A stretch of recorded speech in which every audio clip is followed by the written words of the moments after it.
السلام عليكم إخواني. في هذا الفيديو، واحد الفيديو كارثي، فضيحة من النوع الرفيع. كما تعلمون الانتخابات بالجزائر قربات. تبون الآن راه مشغول باش يفوز بالعهدة الثانية، كل تفكيره في العهدة الثانية الآن. خرجت قنوات الزيغو الجزائري باش تبين واحد المنافسين للرئيس، تبون واحد الأربعة مترشحين للرئاسة بالجزائر. واحد الفضيحة، فضيحة خطيرة. كارثة، كارثة بأتم معنى الكلمة. شاهدوا معايا هاد الأربعة مترشحين أشنو قالوا، شاهدوا معايا يا إخواني. امور لازم نواجه بها الشعب. على هذه اللي حبيت انا مدوا لك الاستمارات اليوم، مدوا لي توقيعات اللي نجيبهم اوليا. وشنو هو البرنامج تاعك انت؟ البرنامج تاعي انا نحبي الشعب والبلاد وما تهمني حتى حاجه واحده اخرى. واش ديري للشعب؟ انا مع الظوالم نتكلوا على ربي ان شاء الله، ومن بعد نهضروا على الحديث. كما تشاهدوا معايا في الفيديو الأول، تبينوا أن كل الشعب كامل، كامل فضي، كامل مسطي. أن تبون هو اللي عنده العقل، هو اللي خاصو يفوز بالعهدة الثانية. شاهدوا معايا الفيديو الثاني، خطير هذا الفيديو. هذا الفيديو الثاني خطير جدا. وحي الوحي هذا كأفكار، هذه راه في مدة طويلة نكون ماسك ورقة ويجيني فكرة كوحي إلهي نكتبها ونبغي تسد. ماذا بيا حاجة اللي نقدر نديرها في لبلادي نقدر نديرها. كان غير الرئيس وانا اللي يعلم شي درت. شتو الإخوان دابا هادو واش عندهم شي عقل؟ واش تيكسبوا شي عقل ولا لا؟ هذا راه سولوه قالوا ليه من جاتك الفكرة ديال الترشح للرئاسيات؟ قال لهم وحي جاني من عند الله. تيكون شاد الورقه والستيلو، تيبدا يفكر، تيجيه الوحي من عند الله. وشوفوا معايا دابا هاد البلاد هادي كي دايره، وشوفوا معايا الفيديو هذا اللي جاي خطير جدا. هذا خطير جدا. هذا 36، هذا برشيد نيشان ديريكت، المسطين نيشان.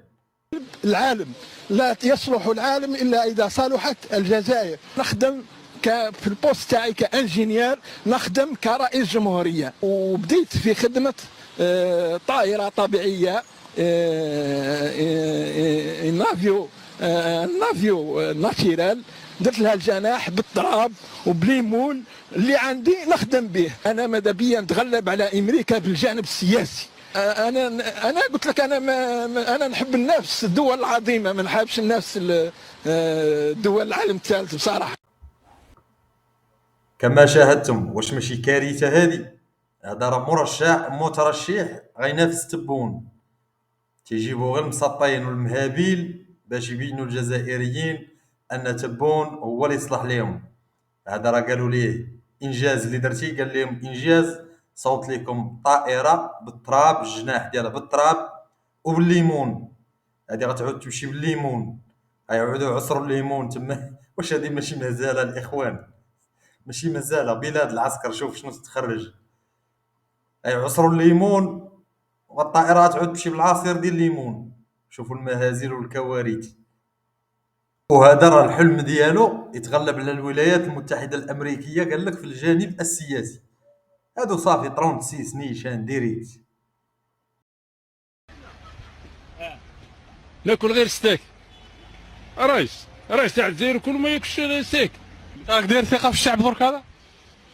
بربي ان شاء الله يفوتيو عليه. بربي ان شاء الله نديروا فيهم ثقه ويدير فينا ثقه يا اخي. شحال النسبه اللي راك راح تستنى راح يمدوها؟ شحال النسبه تاع الفوز تاعك اللي راك تستنى فيها من عند الشعب؟ انا بريميريتي 100%. ها انتم كيما شفتوا مترشحين الأحرار ديال الرئاسيات القادمة بالجزائر لمنافسة الرئيس تبون المعين من طرف العصابة العسكرية بالحظيرة بالجزائر. هذا راه قال لك مني غيولي رئيس غيعود يضرب غير الستيك، بيضرب غير اللحم واقيلا ديال المشاش ولا ديال الحمير، ما قالش هنا. هادو هما النوعية ديال الرؤساء اللي غيحكموا الجزائر مستقبلا. وعلى الإذاعات والقنوات الرسمية خارجة تتقلب على أحسن مسطي في الجزائر. أحسن مسطي هو اللي غيكون غيشد البلاد، وما صابو غير تبون. تبون هو احسن مسطي في الجزائر، اما الاخرين فايتينو في التسطيه. اذا الرئيس تبون عهده ثانيه. الى اللقاء اخواني في فيديو اخر.